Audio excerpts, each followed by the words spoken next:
Hello, I wanted to show you my new painting, and I used a ruler in the beginning to make the grid for once. I usually just eyeball the grid, but there's so much detail in this painting that I had to make sure that everything was like correct.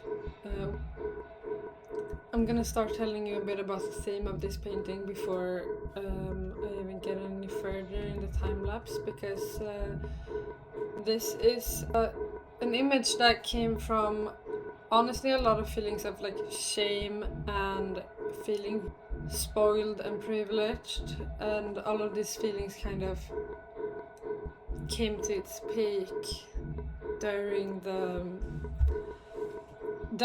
very, very awful things that we all saw on the internet from Palestine, and at the same time just like the realization that we can be watching, but at the end of the day, like if like we're not, we can just turn our phones off. That feeling and that thought, combined with seeing how both myself but also like a lot of people in my real life, just we self-comfort with things a lot, and it's this constant chase for like the next thing, and it's like kind of subconscious. I don't even think we realize we do it that much, but it's like yeah, it made me feel really, really awful basically, and like I wanted to paint something about how I felt about watching war crimes on the internet for that long period, but I didn't want to paint something that wasn't mine, because I've always had like I don't know, I feel weird about that. It's just a personal preference. So I thought a lot about like, okay, but what is mine in this? Then that is that. The thing that is mine in that is the feeling of feeling guilty and spoiled. And yeah. And then that led me to think more about basically like the ritual of self-comforting and like trying to use external means in order to calm ourselves down, because I think a lot of us in like Western rich countries, a lot of us have anxiety from like the lack of not activities, but like the way that our lives are so like tailored to be comfortable. Like we can order everything at home, and we can like we turn to other means to comfort ourselves, which is not weird. Like we are humans and everything is like instinctive. It's not weird.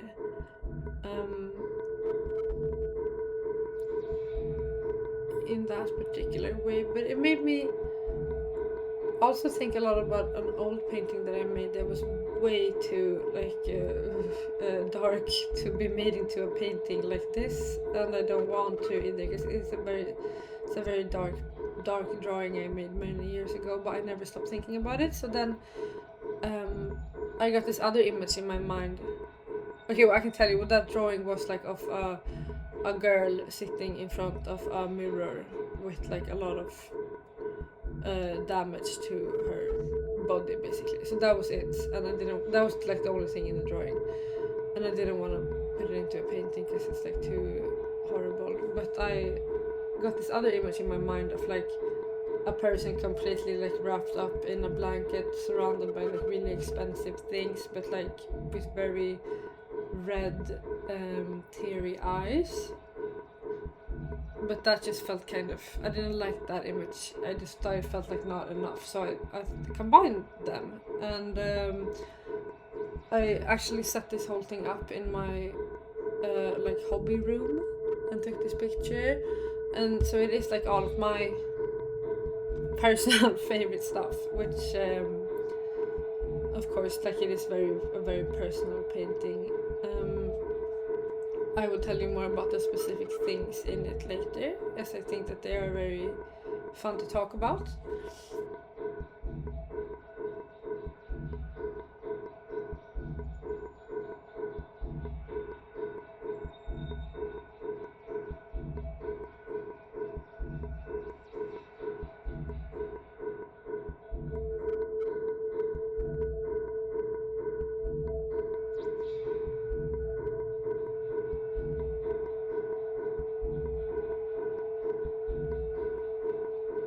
This damn candelabra, it's called a candelabra, right? It was unnecessarily complicated. This painting, I think, has two interpretations. Like I already told you about one side a lot, like the negative of the distracting type of self-soothing that comes with like overconsumption and distraction and like dopamine seeking consumption, basically. And the other side that I think a lot about too is a positive side, of course, because like self-soothing is a very like it's a instinctive behavior, and one of the things that I have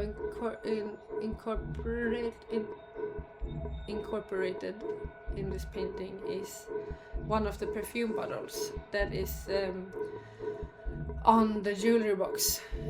That is a perfume called Thumbsucker from Stora Skuggan, and it's a perfume that is based around this idea. And I just like thought about it, I got the image in my mind, and then I was like, oh wait, that's like perfect, because that perfume is about like this, like I think it was about like being hungover and buying like overly sweet food or something to self comfort, like when you're hungover. But it's also about it was also based on the like on historical and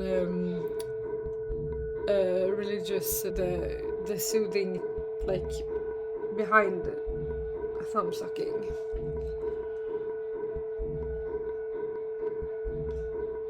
And another great thing that is like linked in that way is this little white box, also on the jewelry box. An old like white porcelain box thingy that I have, I think, yeah, that I have like my milk teeth in still.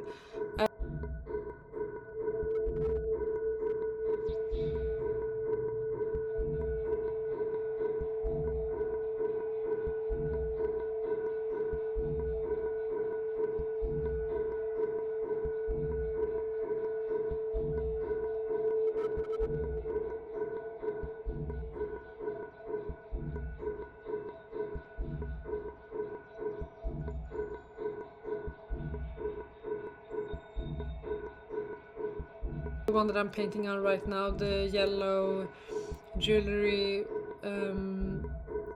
box, is like a satin covered box with red velvet on the inside, and there's a little mirror there, and there's like a bunch of gemstones in there from when I was a child as well. All like a lot of these things are from when I was really young, like the oh no, not this one though, the robot cat.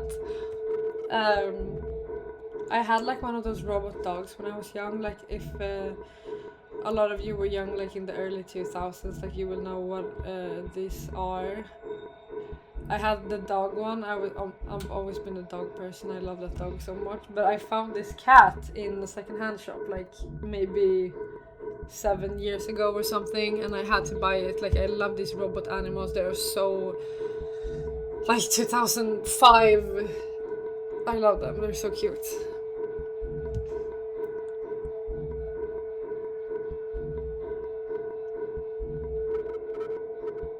And then there's my makeup box with all my favorite stuff, and some more pretty perfume bottles and jewelry.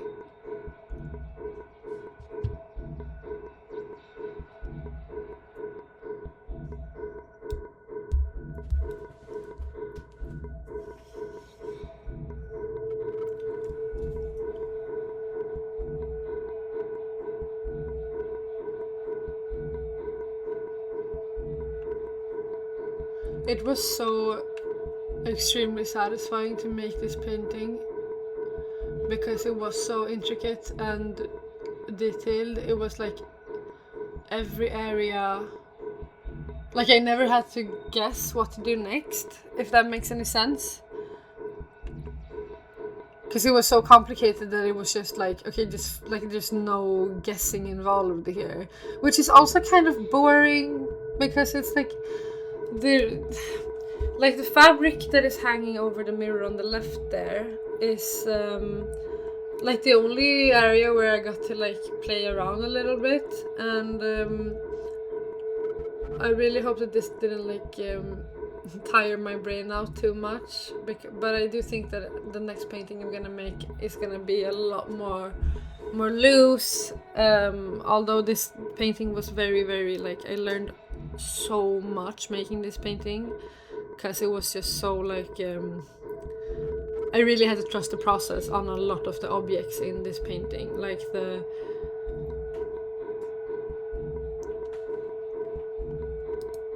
like secondhand lighting and like the reflections in the mirror of things that are already so complicated to paint, like where they already are. Like it was very, so yeah, I learned so much making this painting, especially when it comes to textures.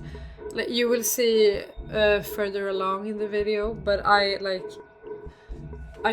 think I finally learned how to paint like really thickly with oil paint, because that's something that a lot of people talk about, like that you should do, because it is oil paint and it's like meant to be used like that kind of. I mean, of course you can use it however you want to, but it gets this very special quality when you really dare to make it thick, and I think I finally managed to figure out how to do that.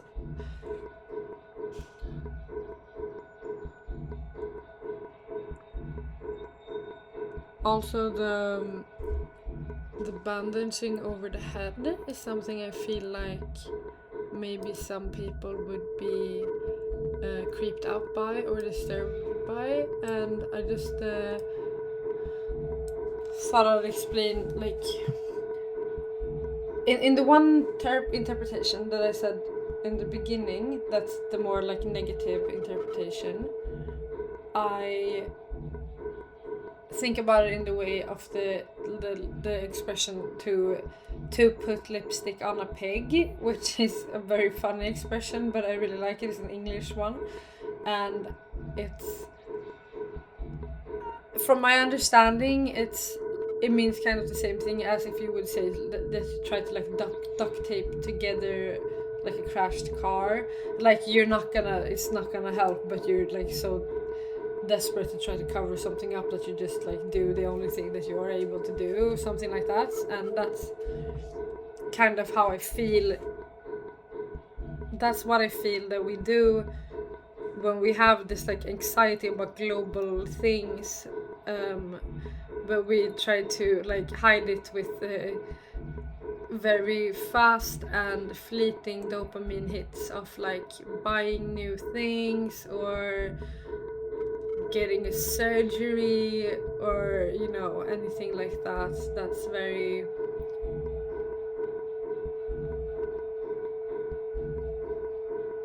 counterproductive in the long run. Just like trying to put like loosely wrapped band-aid over a cracked skull with a little bow on it. It feels the same in my mind. And then in the more positive interpretation, I guess not really positive, but in the more positive interpretation, I thought of it more like oh, I didn't even tell you about the positive interpretation, did I? I don't know, but I said this painting in two ways, in one negative and one positive way. The positive way is more about like actual self-soothing, like the kind of things you learn in therapy, like the kind of like when you really actually need it and you actually go and do the important things to distract your mind. Like this whole setup, it means also to me that it's like a curated space for comfort, which is both good and bad, because if you hide it's a good way to calm yourself down, and it's a good way to make yourself feel like at home and safe, but it's also a distraction that's hiding you from reality. So what's the real outcome? And honestly, it depends from in my own answer to that is it depends from situation to situation, and it depends on what you're even hiding from, right? So but I thought a lot about one thing that I learned in therapy a very long time ago that's called, I don't do this anymore, but I remember doing this at one point. It's called like crisis box. That my therapist showed me how to like put together this like little shoebox with things that would like distract me when I really needed it. And the only thing I remember specifically putting in it, we put like a lot of things in there, like, but I only have vague memories of all the other things. The only thing I know I put in there for sure was like a soap bubbles that you like, so that I could like start blowing bubbles, basically, which is like so silly, but I think it really would work because it's like distracting and it's like a physical thing that you do.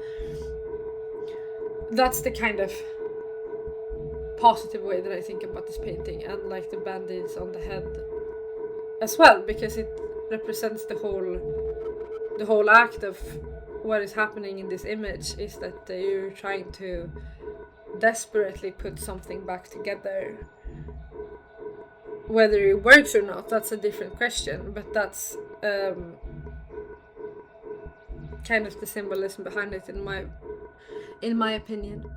So yeah, if you like thought of it in any other way, please tell me.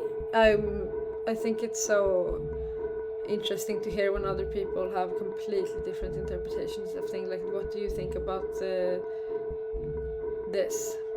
Because sometimes one of my other paintings that's like the most comfortable one to me, I hear people say that they think it's sad or scary, and I mean, sometimes I'm not surprised, of course, but sometimes I really am. It's very interesting.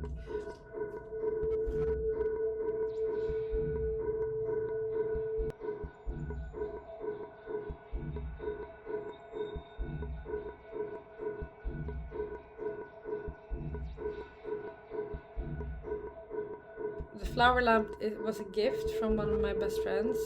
It's so beautiful and it's so hard to paint because it's like this beautiful like glass, like blown glass lamp that's this huge flower, and it's so pretty, but it's like I want to paint it just like it is, but like sharp with like all the details all marked out, but at the same time it's like I'm painting a glowing object. So how do I paint like glowing glass but still paint the details in the, it was really difficult, but I'm pretty proud with how it turned out. I think I'm not sure, but it could yeah, I'm happy with it, I think.